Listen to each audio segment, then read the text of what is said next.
In the mountains of Akagumo, where fog devours the sun and shadows move with a will of their own, people speak of a monk without a shadow, a wandering soul caught between two worlds.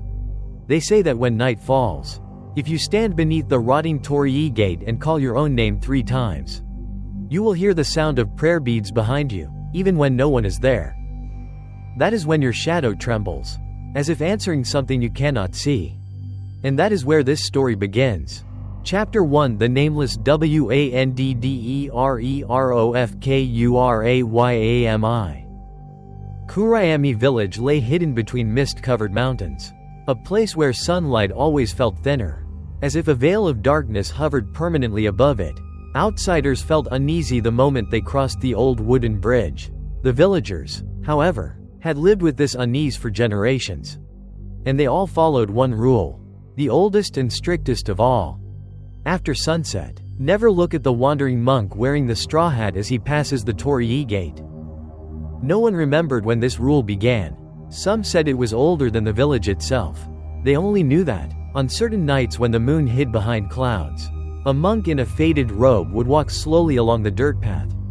He carried a string of black wooden prayer beads so worn that they no longer reflected any light. His straw hat always hid his face. He walked in silence. He breathed in silence. And he cast no shadow. People shut their doors tightly whenever his footsteps neared. Children covered their eyes. The bravest adults bowed their heads, refusing to look up even for a second. But in the autumn of 1987, a girl named Aiko broke the rule. 17 years old, curious by nature, she often sat at her doorstep at dusk, watching the mountains turn purple while listening to the distant chime of Kurayami's ancient bell. That night, she felt strangely alert. Even the wind carried a coldness that did not belong to early autumn. Unable to sleep, Aiko stepped outside. Mist drifted lazily across the ground, and the Torii gate stood like a guardian carved from shadow. Then she heard it. Soft, slow footsteps. Her heart skipped. At first she thought it was her imagination, but under the thin silver moonlight, a tall figure in a worn monk's robe appeared on the path. Aiko froze. He walked through the Torii, and though the moon hung bright above, there was no shadow beneath him. The monk paused. He turned his head. Aiko felt her chest tighten as if invisible chains held her in place. Under the brim of the straw hat, she saw only a faint curve of his lips. A crooked, unnatural smile that sent a chill through her bones. The wooden beads in his hand clicked together in a slow, hollow rhythm. Click, click, click. Aiko tried to look away. Her muscles refused to respond. The world seemed to stand still around her. Then came a whisper, a voice as thin as fading breath, yet sharp as a blade. "You have seen me." A shudder tore through her. She stumbled backward, gasping for air. The monk lowered his head slightly, then continued walking. Within moments, he vanished into the mist. Only when he was completely gone did Aiko finally manage to run back to her house. Even then, she felt as though something unseen was following her, brushing the back of her neck with cold fingers. Later, as she lay in bed with the lamp extinguished, silence filled the room. Until, click, click, click, the sound of prayer beads. Right beside her ear, Aiko bolted upright, trembling. There was nothing in the room, but something cold touched her wrist. She looked down, and her breath stopped. A single black bead had appeared on her skin. Perfectly round, cold as stone, pressed against her flesh as if it had grown there. At that moment, Aiko understood. The monk without a shadow had marked her, and her fate had already begun to change. Chapter 2: The 3 Black Beads. The next morning, Aiko awoke with a sharp feeling in her wrist. She sat up quickly, sunlight filtering through the thin paper sliding door, casting long stripes across the wooden floor. For a moment, she hoped everything from the previous night had been a nightmare, but the cold sensation on her left wrist told her otherwise. Aiko lowered her gaze. The black bead remained, smooth, icy, and impossibly dark. No string attached. No cracks. No explanation. When she touched it, Her skin tingled as if a faint pulse ran through the wood. She hid her wrist beneath her sleeve and stepped out of the room. Her mother was in the kitchen, preparing breakfast. Her father, Daigo, sat quietly by the small square table, sipping miso soup. He glanced at Aiko, noticing her pale face. "Rough night?" he asked gently. Aiko forced a small smile. "Just couldn't sleep." She didn't want to tell them. Not yet. The memory of the Shadowless Monk still clung to her like a second skin. And the bead, she feared her parents would only worry more. As she sat down to eat, she noticed something odd. Her shadow stretched along the tatami floor, but the edges weren't smooth. They trembled, as if breathing. Aiko blinked. Then, as she watched, a second bead materialized on her wrist. Appearing without sound, without movement, simply existing where nothing had been a second earlier. She gasped and quickly hid her hand under the tablecloth. The bead was identical to the first. Cold. Heavy. Alive. Her heartbeat quickened. "Two? Why two?" She excused herself from breakfast and hurried outside. The morning air was crisp, carrying the scent of cedar and damp soil. Aiko ran toward the edge of the village, where an old well sat beside a moss-covered shrine. Few villagers visited this place anymore. It felt safe, quiet, forgotten. She held her wrist up to the light. 2 beads. 2 marks. As she stared, a faint whisper breezed past her ear. "Almost." Aiko spun around. No one. Her breath froze. She backed away until her knees touched the shrine. She instinctively pressed her palms together and murmured a shaky prayer. But the air around her seemed to thicken, as if something unseen leaned closer. Then, click, a third bead surfaced on her wrist. This one appeared with a sharper sting, like a needle pressing into her bone before settling into place. 3 beads. 3 cold, perfect spheres. Aiko stumbled back, her heart hammering. What does he want from me?" she whispered. The wind outside the shrine suddenly stopped. Not a single leaf moved. And then she saw it. A faint silhouette just beyond the Torii gate at the end of the path. A monk's shape. Still. Waiting. She blinked. And the shape vanished into the morning haze. Her knees weakened. A curse. This is a curse. The truth crashed down on her like icy water. The monk without a shadow had not simply marked her. He was counting. The prayer beads on her wrist were not gifts. They were warnings. Aiko clutched her arm tightly, trembling. 3 beads. 3 steps. 3 nights. 3 chances before something was taken from her. She didn't yet know what. But deep inside, she felt it. The next time she saw him, it would be too late to run. Chapter 3: The Night of the Vanishing Shadow. The sun dipped behind the mountains earlier than usual that day, and the fog in Kurayami village thickened like a living thing crawling across the earth. Aiko stayed inside, clutching her sleeve to hide the 3 black beads on her wrist.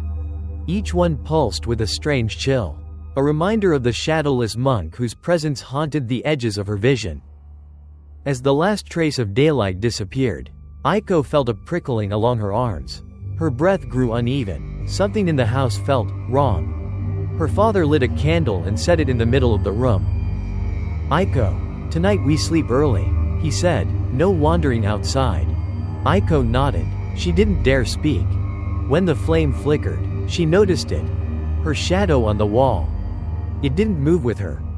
Aiko lifted her hand slowly. The shadow remained still, as if frozen. Her heart seized.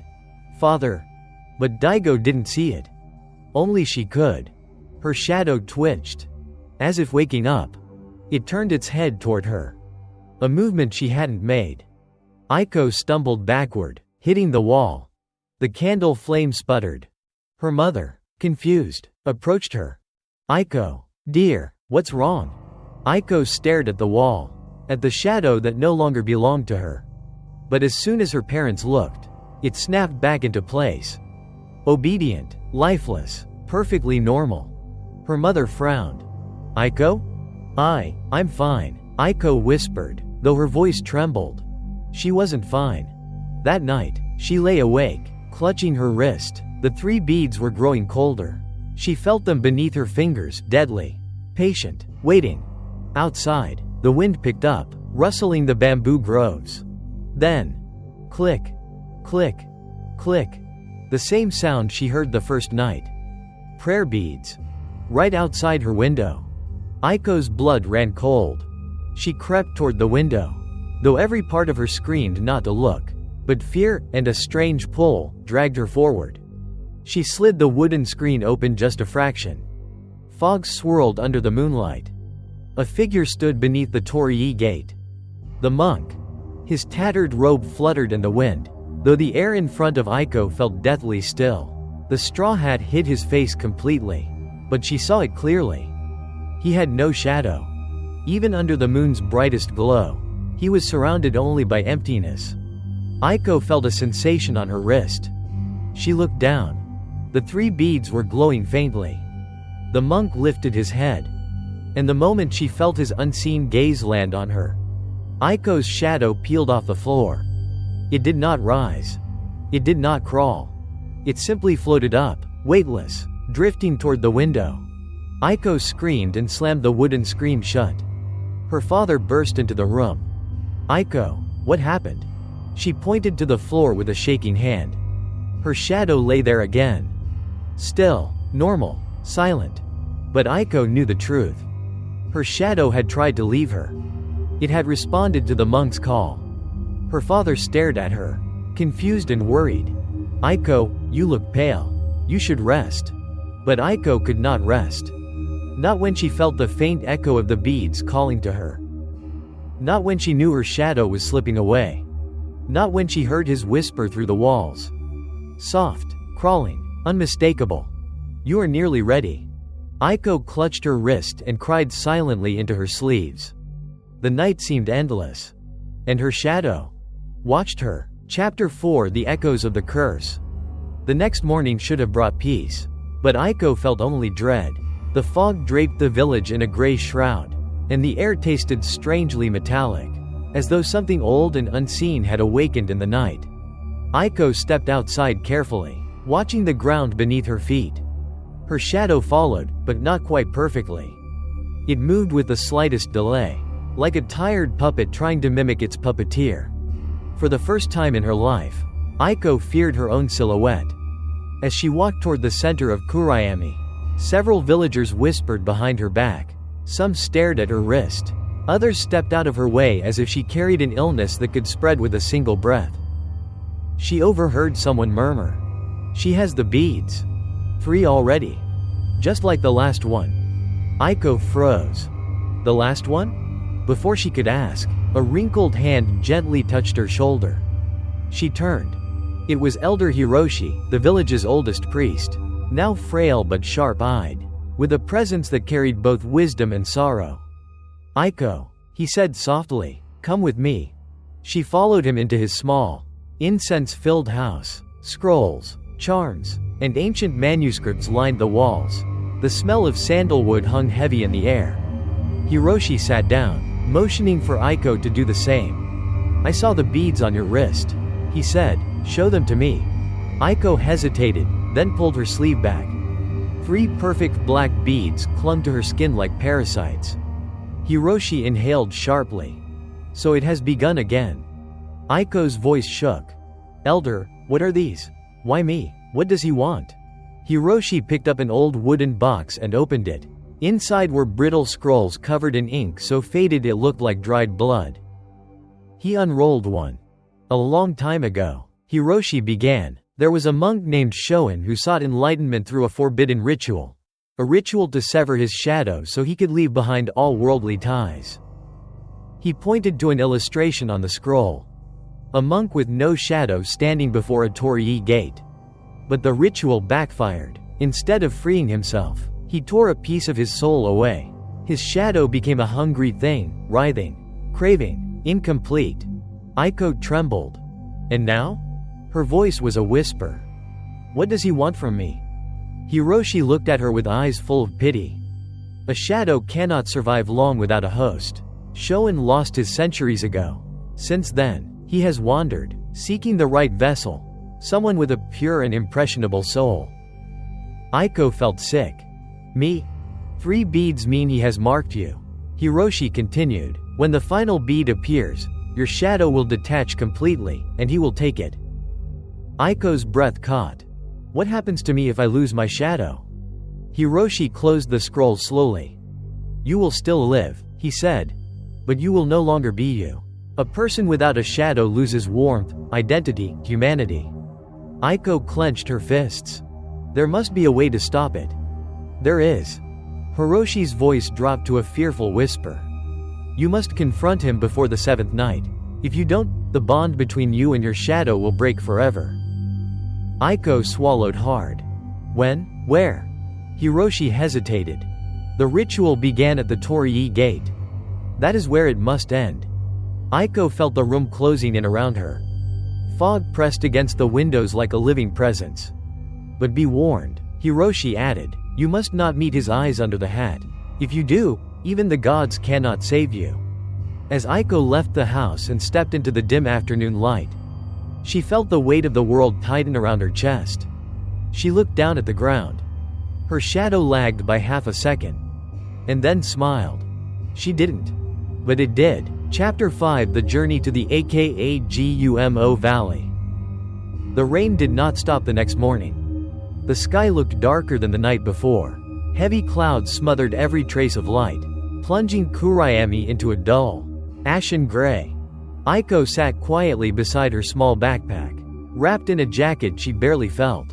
Everything had happened too quickly. Her breathing still came in broken, trembling bursts. Beneath her sleeve, the 3 black beads clung to her wrist like tiny eyes, watching her pulse in silence.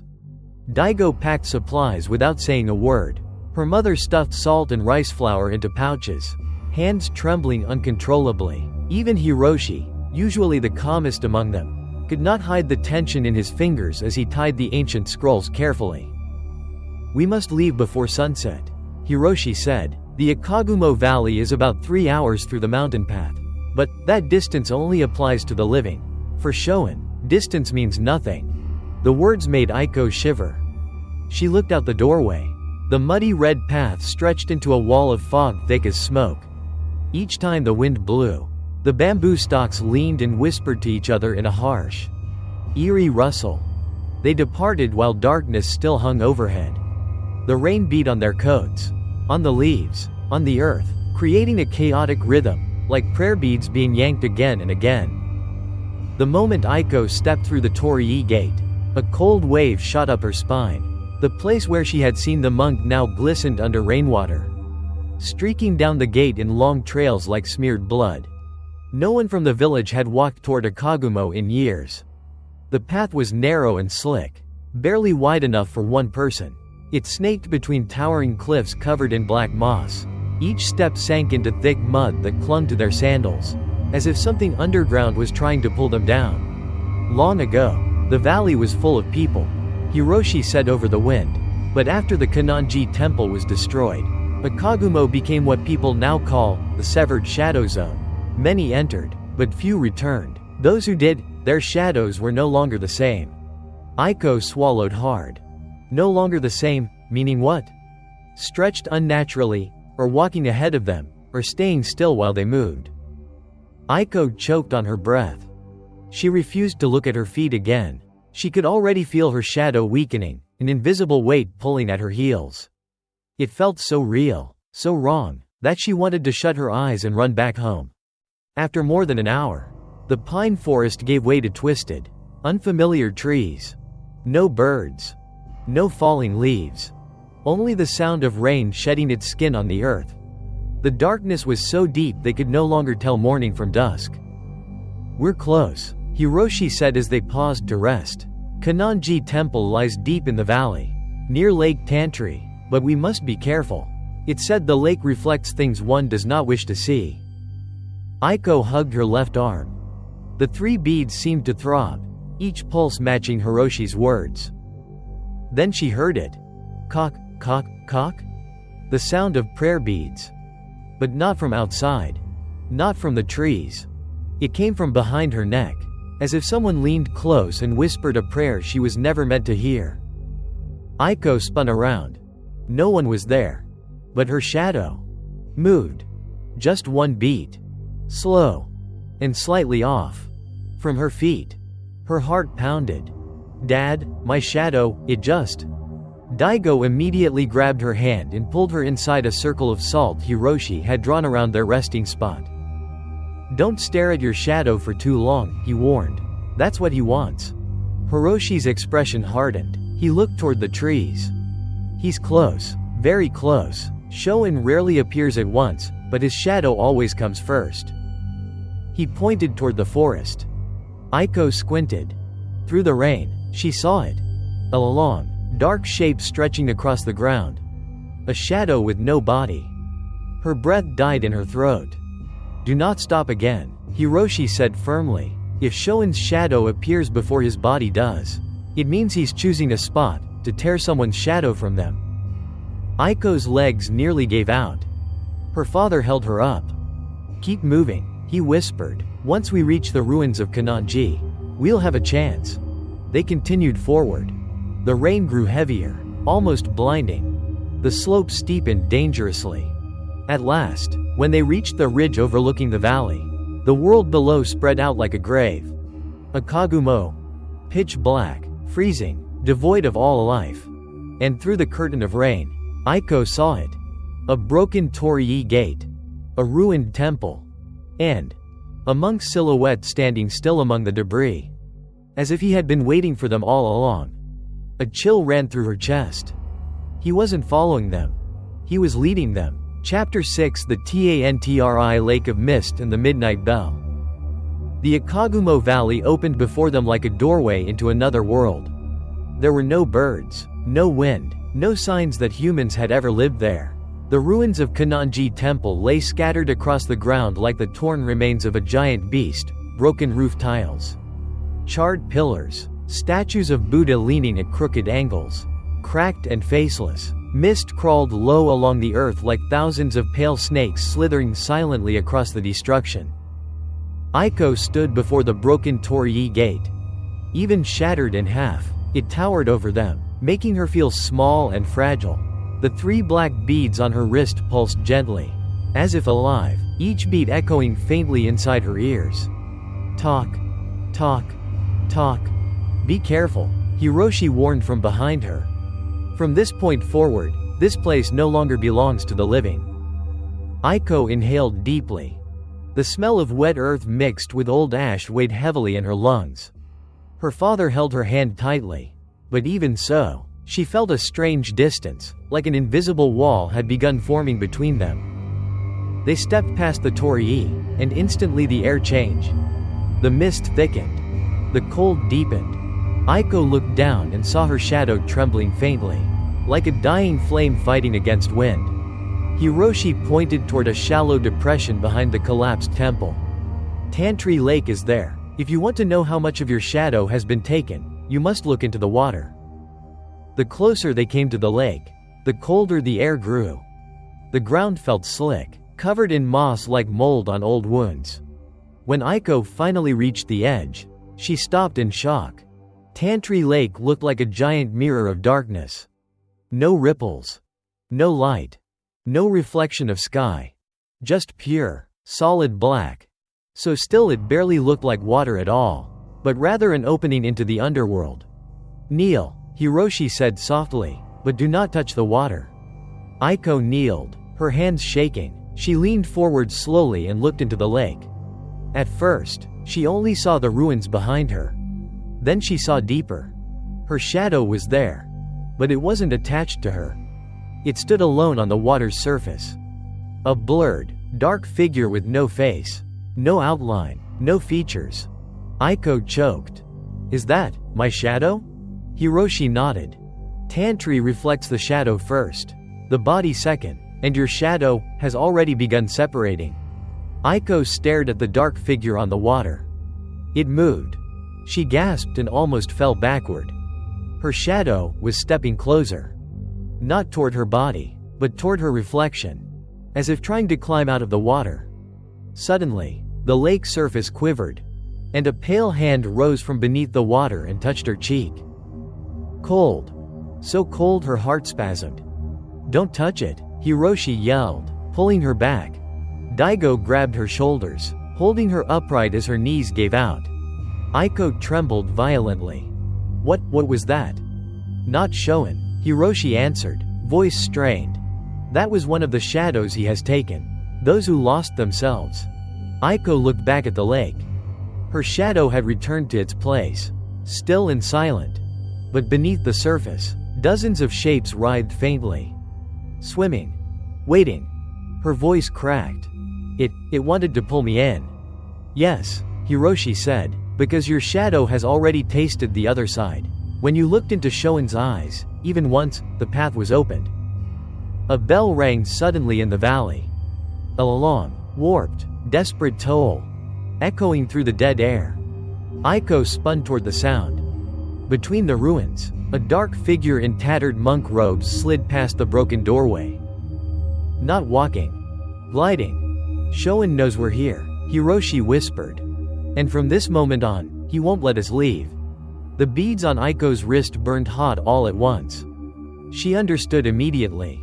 He was coming. Closer. Chapter 7 The Sanctum of the Shadowless. After leaving Tantri Lake, the three of them walked deeper into the ruins of Kannonji Temple. The mist thickened so heavily that even taking 10 steps made them lose sight of one another. Aiko gripped her father's sleeve tightly, terrified she would be swallowed by the fog the moment she let go. The ruins grew darker the further they went. Burned pillars jutted out from the ground like broken ribs of a giant corpse. Some were bent unnaturally, as though crushed by an enormous hand. The smell of charred wood mixed with the damp scent of rotting moss, creating an atmosphere that felt more like a graveyard than a temple. Hiroshi's voice cut through the suffocating quiet. We must find the underground chamber. If any records of the Hikagemono ritual remain, they'll be there. Aiko swallowed hard. Was that where Shōen performed the ritual? Hiroshi hesitated. That, and something worse. The chamber was used to imprison those whose shadows he took. No one knows whether he studied them, or fed off them. A shudder crawled down Aiko's spine. They passed through a collapsed doorway, where a narrow wooden staircase led downward. The stairs were barely holding together, slick with mold. Aiko felt her shadow tremble beneath her feet, as though it wanted to fall before she did. Stay between us, Daigo whispered. His hands on her shoulders anchored her to the world. The descent felt endless. At the bottom, Hiroshi lifted his lamp, revealing a vast underground hall. Rows upon rows of black prayer beads hung on the walls. Each string held 32 beads, but most were cracked, split, or crushed. Beneath every string hung a wooden tag with a name carved into it. Aiko read them quietly. Fujita Shun. Okabe Yoshinori. Miko Tanase. Hundreds of names. Men, women, children. All swallowed by the same fate. Aiko reached toward a cracked string of beads with a child's name, Hane. She didn't know why, but her chest tightened painfully. Before her fingers touched it. Don't, Hiroshi snapped, grabbing her wrist. Touching them summons their shadows. Aiko's heart dropped. So they're still here? Not them, Hiroshi said hoarsely. They're shadows, the only part of them that survived, bound here for eternity. Before Aiko could speak, a sound rose from the far end of the room. A soft, wet whisper. Then another. Then dozens. She turned slowly. In the misty darkness, faces emerged from the walls. White. Featureless. Human-shaped. But without eyes, without mouths, without noses. They leaned out of the walls like spirits trying to slip back into the world of the living. Aiko staggered back, breath shaking. They're staring at us. Daigo pulled her into his arms. They want what you still have, a body and a shadow. Suddenly, cock, cock, cock. A sound echoed down the stairs. Shadows recoiled instantly, sliding back into the walls as if afraid. Hiroshi's face turned pale. He's here. A dark silhouette appeared at the top of the stairs. Robes soaked with rain. Straw hat lowered. And beneath him, no shadow. Aiko couldn't breathe. Shōen stepped down, slow, silent, impossible. Closer. Closer. Closer. The underground hall grew colder with each step he took, frost forming along the stone floor. Aiko clutched her father's arm. He found us.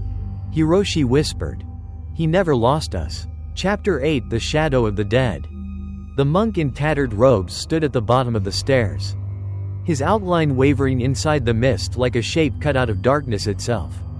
Hiroshi's lamp cast light toward him, but the light bent strangely, as if refusing to touch the figure. The straw hat hid his face completely. Only the sound of the black prayer beads rang out. Slow, hollow, merciless. Cock, cock, cock. Every click stabbed into Aiko's chest, stealing her breath. Daigo pulled her behind him. Stay away from my daughter. Shōen tilted his head, observing them with an animal-like curiosity. When he finally spoke, his voice slithered into the room like cold mist. I want what is mine. Aiko shook. I didn't take anything from you. Shōen stepped closer, gliding rather than walking. You looked at me. Your eyes opened the path. Your shadow has already begun returning to its rightful place. The ground shuddered.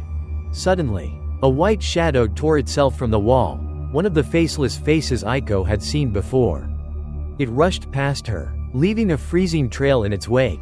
Another followed, then more. They swarmed like starving spirits awakened from a long sleep. Aiko screamed. But they weren't attacking her. They were rushing toward Shōen. When they reached him, their forms melted like wax and sank into his robes. Each time one vanished into him, Aiko felt a spike of pain in her feet, like her own shadow was being tugged. Hiroshi gasped. He's devouring them. Every shadow he absorbs strengthens him. Shōen raised the prayer beads. A bead glowed red, hungry. Then one of the white shadows broke away from the swarm and floated directly toward Aiko. It stopped in front of her. Even without a face, she could feel it staring straight into her. Her legs trembled uncontrollably. The white shadow lifted a shaking hand and pressed a finger against her forehead. A whisper echoed inside her skull. I was before you. Give it back. Aiko cried out. I didn't take anything from you. Not you, him, through you. Then the shadow shrieked.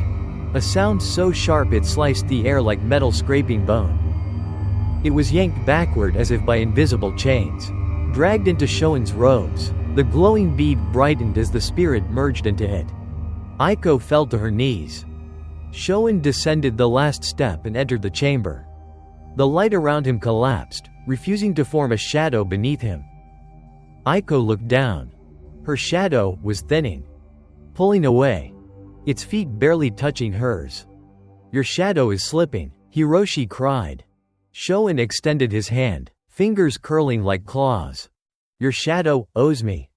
He grasped the air, and Aiko's shadow detached slightly from her feet, as if pulled by a hook.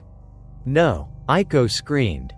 Daigo shoved her behind him but was blasted aside by a violent gust of dark air. Hiroshi hurled a bag of salt at Shōen. It burst into white sparks but barely slowed him. Aiko's legs buckled. Her shadow hovered in front of her, no longer hers. A mirror of herself, but empty and afraid. The shadow trembled and took a step toward Shōen. Hiroshi choked on his words. Aiko, call it back. Your shadow only listens to you. Aiko sobbed. How do I call it? Make it remember, Hiroshi cried. Shadows cling to memory, to the self. Remind it who you are. Aiko reached out with shaking hands. It's me, Aiko. You've been with me since I was born, in every step I took, every light I stood under. You belong to me. The shadow shook violently. Shōen's grip tightened. Belong, he hissed. Aiko shouted through tears. You are my shadow, not his. Light burst from Aiko's chest. The shadow jerked backward and threw itself into her. The impact knocked her to the ground. Her shadow fused with her body, burning like molten glass. Shōen roared, staggering back. A bead on his rosary cracked loudly. Hiroshi whispered in terror. She took her shadow back, but Shōen has lost a piece of his power. He will not forgive this. The monk's beads clattered violently. Cock, cock, cock, cock. Like bones breaking. A cold fury rose from Shōen like a storm. And Aiko knew. He was no longer hunting her. He was enraged. Chapter 9: The Hikagemono Ritual. Aiko's shadow stood before her like a solid black figure carved out of darkness itself. It had no eyes, no mouth, no features, but somehow, Aiko felt with terrifying clarity that it was looking at her. Looking with hunger, and with a fear identical to her own. What unsettled her most was this: it trembled exactly the way she trembled.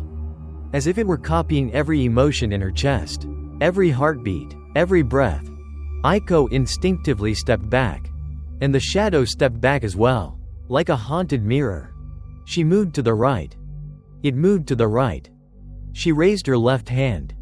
It raised its left hand. But when she turned sharply to the left, the shadow did not turn. It stayed still, head tilting slightly, as if breaking free from its final chain. Hiroshi gasped, face draining of all color. Don't let it separate completely. If it stands on its own for more than 5 breaths, Shōen can seize it. Shōen raised his prayer beads. The wooden beads trembled as though they had a soul. Your shadow has already chosen me. Aiko screamed. No, it belongs to me. But the shadow began walking toward Shōen. Light, gliding steps like mist sliding across stone. With every step, it faded a little more from her feet. Aiko felt weightless, as if she no longer had legs. Hiroshi grabbed her arm and pulled her back. Listen to me, Aiko. You must call your shadow back. You must resist his will. Aiko shook her head in despair. I don't know how. There is a ritual, Hiroshi said, panting. The real ritual. The original ritual Shōen performed incorrectly. The true Hikagemono ritual wasn't meant to separate the shadow, but to bind it back to its owner. Shōen turned sharply. Even from under the straw hat, hatred glinted like a blade. He knows nothing. Hiroshi stepped forward, holding a sheet of ancient notes from his scroll. No, I know exactly what you failed to understand. Hikagemono is not a purification rite, it is a binding ritual. You tried to tear your shadow away to become pure. But the ritual's purpose was to keep one's shadow from being claimed by demons. Shōen took a step. The entire chamber vibrated. He lies. Aiko, give your shadow to me, and I will give you peace. His voice dragged at her mind like a hook. Aiko's vision blurred. Her feet tilted forward involuntarily. Her shadow was already halfway across the room. Only a few steps from Shōen. No, Hiroshi shouted. Aiko, listen, to keep your shadow, you must remind it who you are. A shadow is the most primal part of the soul. It does not hear outsiders. It hears only its owner. Aiko blinked, and hope flickered inside her. You must speak to it, Hiroshi urged. Call your name, give it feeling, make it know it has not been abandoned. Aiko inhaled shakily and looked at her shadow, hovering between her and Shōen like a lost child. Her voice trembled, but she forced it out clearly. I am Aiko. You are my shadow. The shadow froze. Shōen instantly jerked the prayer beads toward himself and roared. Do not listen to her. You belong to me. Aiko took a step forward, tears spilling. I haven't abandoned you. You followed me since the day I was born. You are a part of me. The shadow trembled violently. Slowly, painfully, it turned its head toward her. Hiroshi urged, yes, call it again, make it remember. Aiko placed her hand over her heart, voice breaking. You were there in the first sunrise I ever saw, in the shade where I hid from mother, in the afternoons I ran through the village. You are my friend, my other half. The shadow shivered uncontrollably, caught between two forces tearing it apart. Shōen's roar cracked through the chamber. You belong to me. You are my shadow. Hiroshi shouted back. No, you lost your shadow long ago. No one can replace it. Aiko stared at her shadow, eyes bright with tears and determination. Listen to me. You are Aiko's shadow. No one else's. The air split like fabric being ripped apart. A soft explosion echoed, like a tense string snapping. The shadow collapsed. It trembled, then crawled toward Aiko. Inch by inch, pained and desperate. Shōen lunged, hand curled into a demonic claw. No. Daigo tackled Aiko, shielding her. Hiroshi flung a pouch of salt at Shōen. It burst into blinding white sparks. Shōen shrieked, staggering backward in fury. The entire chamber shook violently.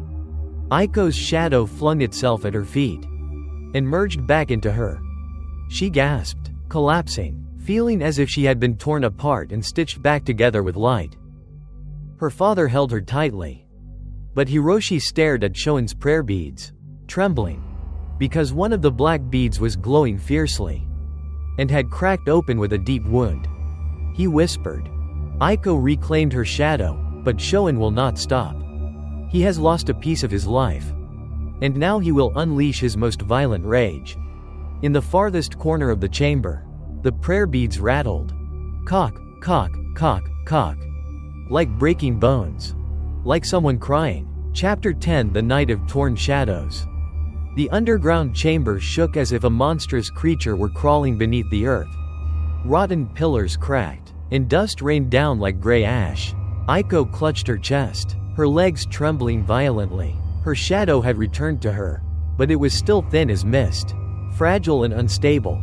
Shōen's prayer beads rattled with violent fury, each click echoing like chained spirits beating on a door. Clack, clack, clack, clack. Hiroshi shouted, his voice shaking. We must leave the chamber. If Shōen unleashes his full rage, this entire place will collapse. Daigo lifted Aiko, but she immediately noticed something crawling beneath their feet. Torn shadows. Dozens of shredded silhouettes slithered across the stone floor, twisted, warped, no longer resembling humans. They writhed like parasites, jerking with broken movements, as if puppets of the dead. Father, beneath us, Aiko cried. Daigo stumbled back. The torn shadows lunged forward like starving animals. But the moment they reached the salt circle Hiroshi had scattered, they recoiled violently. Their bodies twisted as they released metallic, bone-scraping shrieks. Hiroshi's voice trembled. Those are shadows Shōen ripped from their owners. They have no memory, no shape, no identity, only hunger. One of the torn shadows crawled up a pillar, its head twisting at an impossible angle before it screamed a hollow, nightmarish wail. Others answered it, forming a chorus of shrieks that rattled the chamber walls. Shōen stood in the center of them. His feet did not touch the ground. He did not cast a shadow. He did not blink. He raised his hand slowly. The torn shadows turned toward Aiko at once, trembling with violent anticipation. Go, Hiroshi shouted. If they reach you, they'll tear your shadow apart again.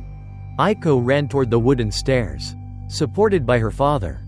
The shadows crawled after them, climbing the steps with a frenzy that made the entire staircase shake. Hiroshi, they're catching up, Aiko gasped. Hiroshi threw a handful of salt downward. A burst of bright light exploded. The shadows shrieked and recoiled instantly. But Shōen did not. He walked through the burning salt as though it were harmless. He did not run. He did not rush. Yet each step covered the distance like wind slicing through fog. We're almost out, Daigo shouted. They burst out of the underground chamber and collapsed on the wet ground outside. But the air was no safer. Across the entire Akagumo Valley, torn shadows emerged from the earth, from cracks in the stone, from the darkness itself. Aiko screamed. They're everywhere. Hiroshi's face contorted with fear. They sense your shadow has reattached. A new shadow is unstable. It is the easiest kind to devour. Aiko looked down. Her shadow flickered weakly beneath her feet, like a flame gasping for air. Shōen walked out from the ruins. The torn shadows parted like obedient servants making way for their master. Hiroshi quickly drew a glowing circle on the ground using the last of his charms. Inside the barrier, all of you, Aiko, Daigo, and Hiroshi leapt into the circle. Silver light erupted outward, forcing the torn shadows back. But Shōen was different. He lifted his prayer beads. Dark smoke coiled around him like a demonic flame rising from the abyss. He stepped onto the edge of the barrier. The ground burned black beneath his foot. Hiroshi's voice cracked with terror. No, he's strong enough to break it. Aiko trembled violently, her entire body shaking. What does he want from me? I already took back my shadow. Shōen lifted his face slightly. His voice was the cold whisper of wind blowing through dead bones. I want what remains. Aiko stuttered. What remains? Shōen lifted his arm and pointed directly at her chest. Your soul. A long crack split across the protective circle. The torn shadows shrieked. And Shōen stepped inside. Chapter 11: The Threshold of Shadows. The barrier cracked like ice splitting under a heavy weight. Silver light flickered weakly, trembling like a dying candle. Aiko heard nothing but her own heartbeat, pounding violently in her ears. Shōen stepped into the barrier. The torn shadows around him shrank away as if terrified of something far darker. Hiroshi staggered back, whispering in dread. He has surpassed the limits of the living.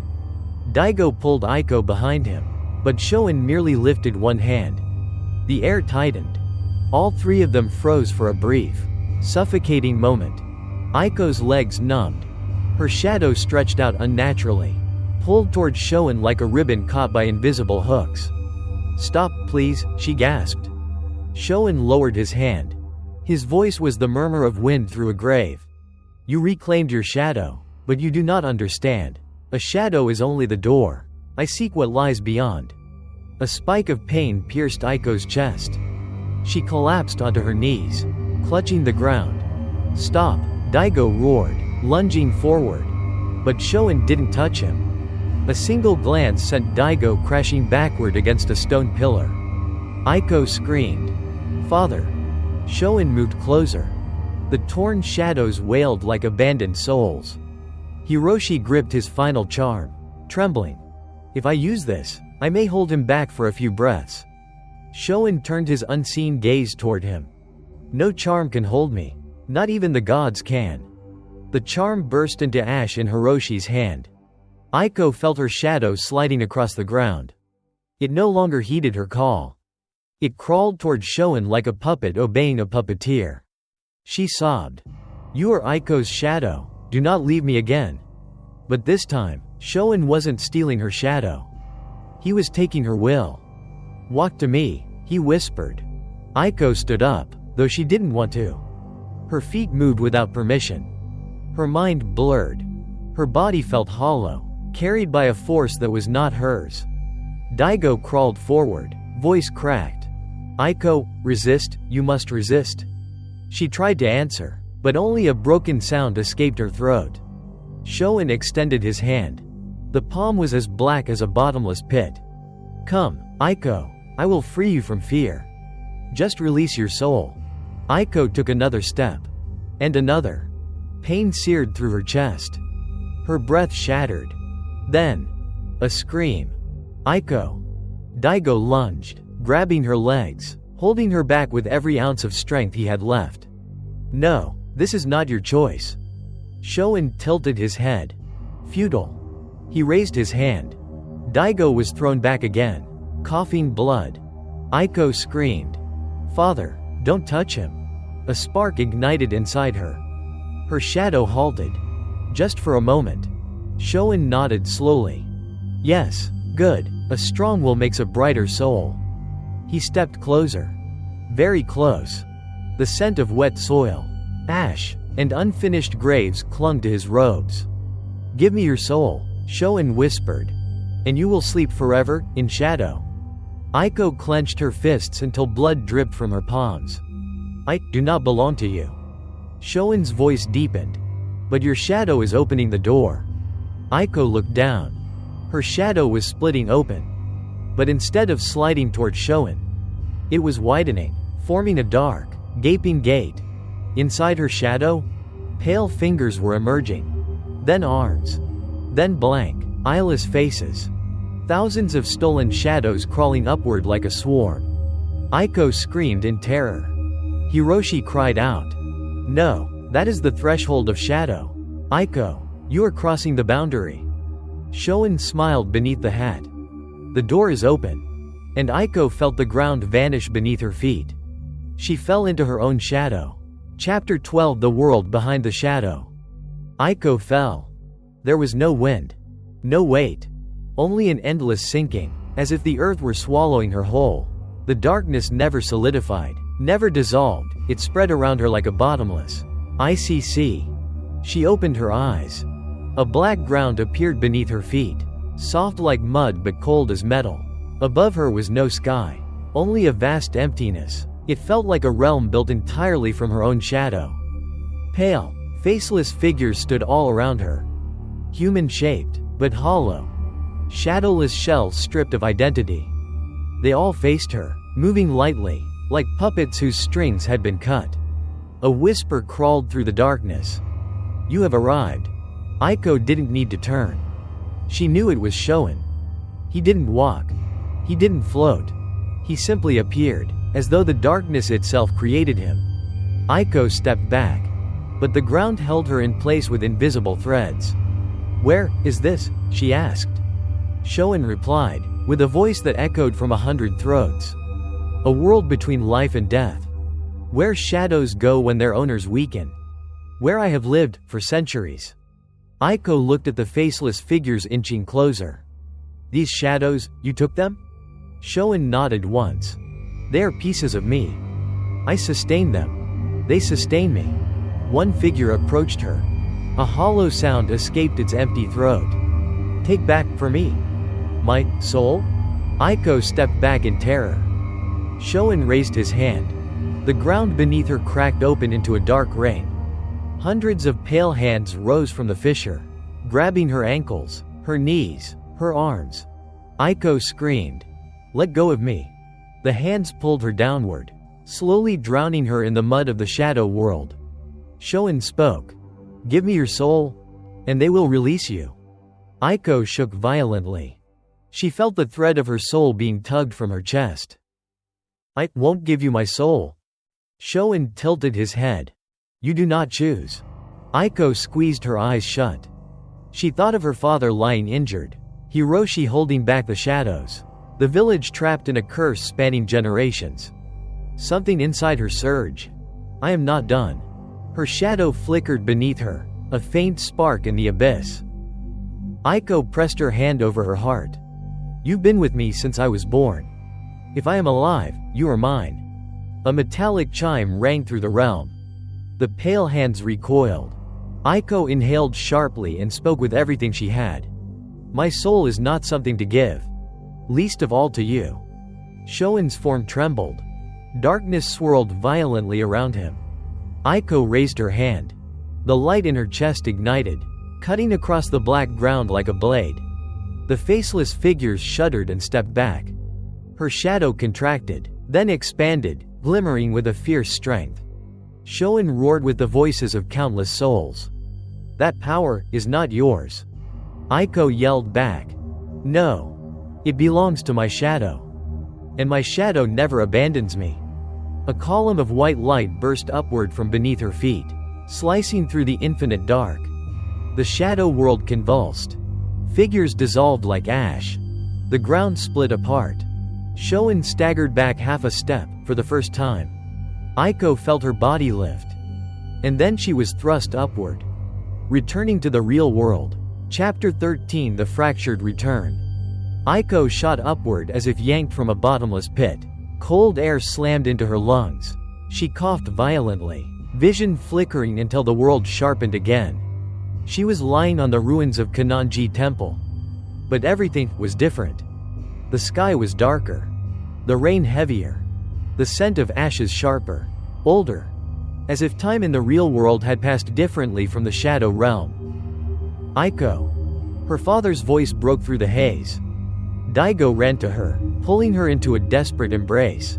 His warmth made her chest ache. Hiroshi approached too, his face twisted with shock and fear. "Where did you fall from?" Daigo whispered.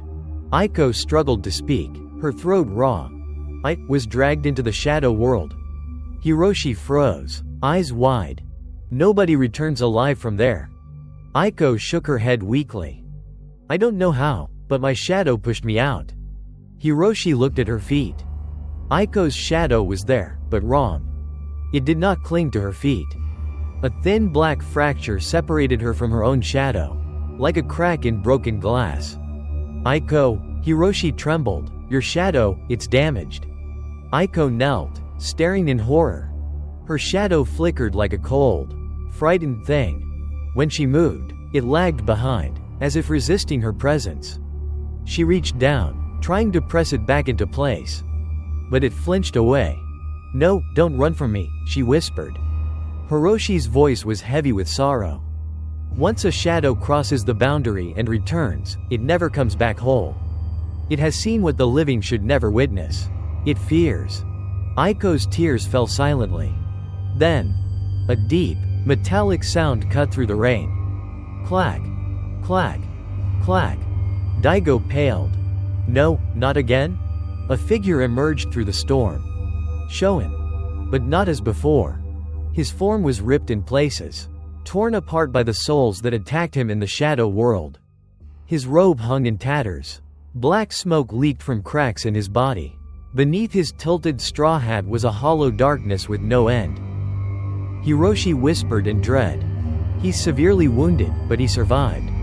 It means he consumed enough shadows to sustain himself. Shōen raised his hand. His voice was a broken chorus of agony. Aiko, you still have not returned. What belongs to me? Aiko stood, holding her chest. Her heart hammered violently.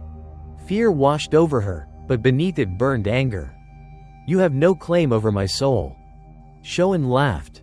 A choking sound filled with the cries of countless dead. You think you escaped? Half of your soul still remains in the shadow gate. The gate opened, but never closed. Aiko stumbled back, and her shadow fell behind half a beat, pulling away from her like it wanted to flee from her. Aiko, Hiroshi whispered urgently, hold onto your shadow with your will. If it leaves you now, you will die. Shōen lifted his rosary. One bead cracked wide open, glowing with black fire. Come, Aiko. You are no longer whole. The half of you still inside is calling to me. A cold wind cut through her chest. A voice whispered in her ear. Come back to us? Hiroshi shouted. No, that voice isn't yours. Don't listen. Aiko clutched her head, tears blurring her sight. She felt split in two. One part desperate to live, and another longing to fall forever into the darkness. Shōen stepped forward. The ground split beneath his feet like burnt stone. Aiko. His voice softened, becoming almost gentle. Return to your shadow, and let me complete what is missing. Her shadow slipped another inch away. Aiko gasped for breath. Daigo grabbed her shoulders, roaring. Do not give up. Aiko clenched her fists. She lifted her head despite the trembling. If half my soul is still inside the shadow world. She inhaled sharply. Then I will take it back myself. Shōen stilled. The rain stopped in midair. Another bead cracked on his rosary. Aiko stared at him with defiant eyes. You will not take anything else from me. Wind spiraled around her in a rising vortex. Her shadow vibrated violently. And Shōen stepped back half a pace. Chapter 14 The Release. The wind in the Akagumo Valley fell silent. No rain. No groaning shadows. No heartbeat of the earth. Everything froze as if time itself was held in a death grip. Aiko stood at the center of that impossible stillness, her shadow trembling like a wounded creature clinging to life. Shōen bowed his head slowly, studying her. Black light seeped from the cracks in his decaying form, each pulse carrying the agony of stolen souls. Aiko. His voice was many voices at once. You think you can reclaim the missing half of your soul? Aiko answered softly, but firmly. If it belongs to me, I will take it back. Shōen lifted his rosary. The beads struck each other with heavy thuds. One cracked. Two cracked. A third split in half. Hiroshi gasped. He is tearing himself apart to reach your soul. If the seventh bead breaks, he will no longer be human. Daigo shouted. What do we do? How do we stop this? Hiroshi whispered. Aiko must open the shadow gate again, but this time to retrieve her lost soul. But doing that means she may fall into the shadow world again. Daigo looked at his daughter, eyes red. You can't, you just came back. Aiko bit her lip until she tasted blood. She looked down. Her shadow, still cracked, still lagging, but staring at her with something like fear. I have to, she said. If not, he'll take what I have left, and the village will remain cursed. Shōen spoke, his tone the whisper of a tomb. No need to open the gate. I will open it for you. He swung his hand. A fissure tore open in the earth, a gaping wound of darkness. Pale hands reached out, hundreds of them, clawing for a new soul. Aiko screamed. No. Hiroshi cried out. Hold on to your will. Do not let the gate consume you again. But Shōen stepped into the black rift. He lifted his hand, as if pulling a thread.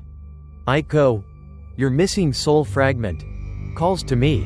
Aiko saw it. A thin thread of light stretching from her chest toward the shadow gate. No. She grabbed her chest. Give it back to me. Shōen pulled. Aiko collapsed, screaming as if her heart were being torn apart. Daigo tried to reach her, but a wave of darkness threw him aside. Hiroshi shouted, Aiko, only your shadow can touch your missing soul. Aiko looked down. Her shadow was shaking violently. Then, it lifted itself off the ground, standing on its own. Aiko gasped. You can hear me? Her shadow touched her hand. Cold. Thin. But determined. Aiko nodded. Go with me. Her shadow launched toward the fissure. Toward the fragment of her soul shimmering like a forgotten star. Shōen roared. Stop. But it was too late. Aiko's shadow reached the fragment, and the valley burst into blinding white light. Shōen screamed with the voices of thousands.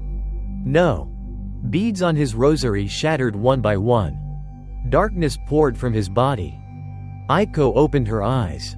A warmth filled her chest. The missing half of her soul had returned. Shōen fell to his knees, his body splitting apart like burnt paper.